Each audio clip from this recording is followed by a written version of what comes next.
Bienvenue sur avenue.ca. Merci. Tu fais beaucoup des mises en scène, toi, à l'international, Ouais, notamment. ouais. Tu es appelé à faire ça. Ouais. Qu'est-ce qui t'a amené vers l'extérieur du pays? Écoute, ça s'est fait graduellement. J'ai travaillé, j'ai travaillé comme directeur artistique de Juste pour rire pendant 7-8 ans, dans les années 90. Et suite à ça, j'avais monté un show d'Anthony Cavana au Québec qui s'est retrouvé en France, qui a été adapté pour la France. Après ça, j'ai monté un show avec Stéphane Rousseau qui a été adapté pour la France. J'ai rencontré du monde donc là-bas. Et un gars qui s'appelle Pascal Légitimus, avec qui je me suis lié d'amitié, puis avec qui j'ai commencé à travailler des choses. On a fait des émissions de télévision ensemble, de l'autre côté. Et parallèlement à ça, je faisais beaucoup de mise en scène de musique. Il y a beaucoup des shows de Garou, entre autres, des shows avec Éric Lapointe, La Bottine souriante, et compagnie, des shows de la disque, puis des shows d'art extérieur là, pour les Franco. Et tranquillement, pas vite, il y a des gens, des Russes qui m'ont approché via Garou pour faire une nouvelle version de Notre-Dame de Paris, mais une version symphonique, c'est-à-dire la moitié des chansons à peu près, pas de décor, pas de costume, mais avec un orchestre symphonique, puis d'en faire un concert symphonique. Et ça a été un gros hit. On l'a fait même 3 soirs à Bercy, à Paris. On a fait un gros hit avec ça. Et par la suite, ils m'ont demandé d'en faire un autre sur une comédie musicale en France qui n'est jamais venue ici, qui a marché bien fort, qui s'appelait Mozart, sur la vie de Mozart. Puis j'ai fait ça avec, puis ça a roulé en Ukraine, en Russie, un peu partout.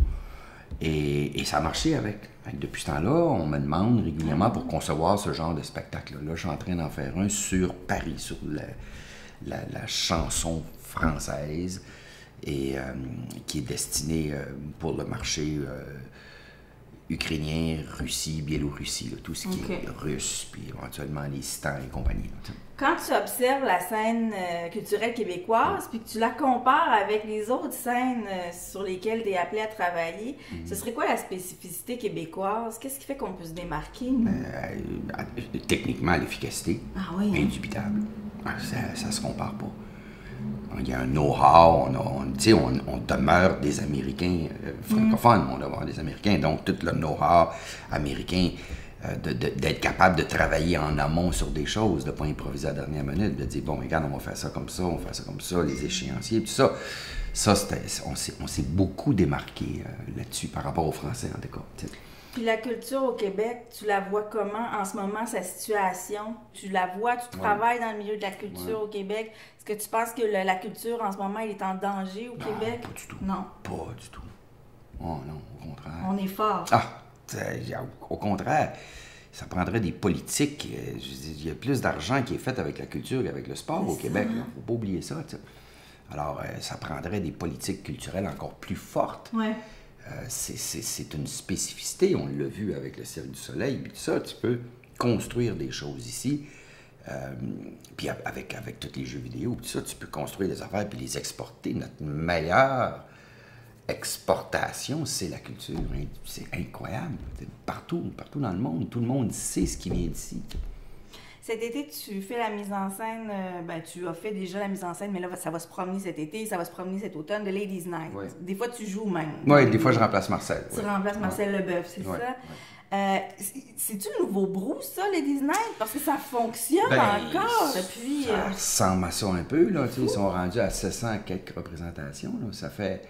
On a commencé ça en 2001, on a arrêté 2-3 ans, on l'a repris, puis on n'en voit pas le bout, là, tu sais.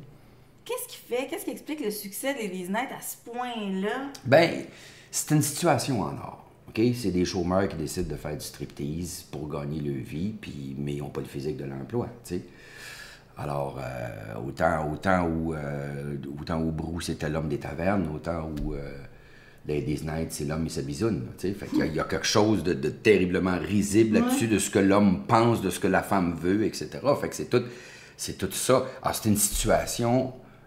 de comédie absolument extraordinaire.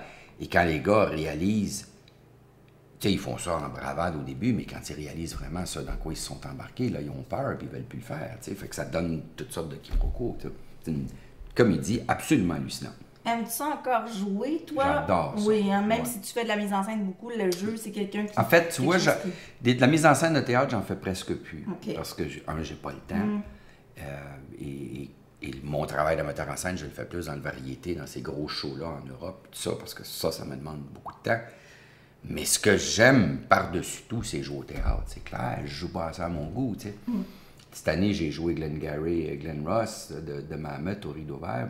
Ça faisait longtemps que je n'avais pas joué sous les commandes d'un autre metteur en scène. Tu sais. J'ai adoré ça. Ça faisait quasiment 20 ans que je n'avais pas joué au théâtre. Tu sais, j'ai joué avec Guylaine dans Ça se joue à deux, mais c'est nous autres qui le mettaient en scène. Tu sais. Ladies Night, c'est moi qui l'ai mis en scène. Tu sais, c'était des shows dans lesquels j'étais des deux côtés. Mais de jouer avec un gars qui est là, qui te dirige, puis que tu fais, en bon soldat, tu fais ce qu'il te dit, j'adore ça. C'est vraiment mon premier métier. Tu sais. Pour les femmes, on le dit avec l'âge, tout ça, puis on le voit, les rôles, c'est plus difficile à obtenir. Hein? Est-ce que c'est le cas aussi pour les hommes, tu crois? Oui, mais moins.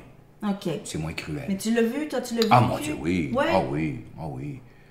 Ah oui, je te dirais que quand tu pognes 60 ans, ça chute dramatiquement. Là, ouais. C'est normal. C'est normal. On a eu, ça fait 40 ans que je fais ça, j'ai eu mes bonnes années, puis tout ça, puis là, c'est d'autres. Mais je suis plus la flavor of the month comme je l'ai été, puis c'est correct.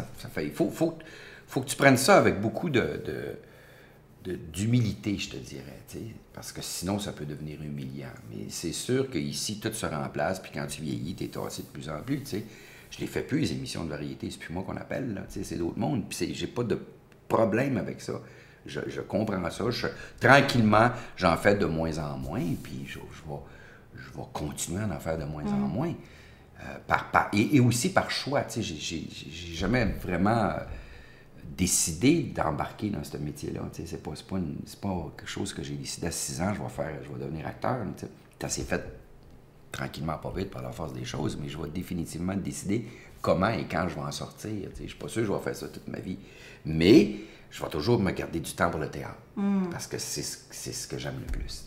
Ta vibration. Wow. Mais on va te souhaiter d'autres grands rôles. Merci beaucoup, Denis Bouchard. Merci d'être venu sur avenue.ca. Plaisir. Merci.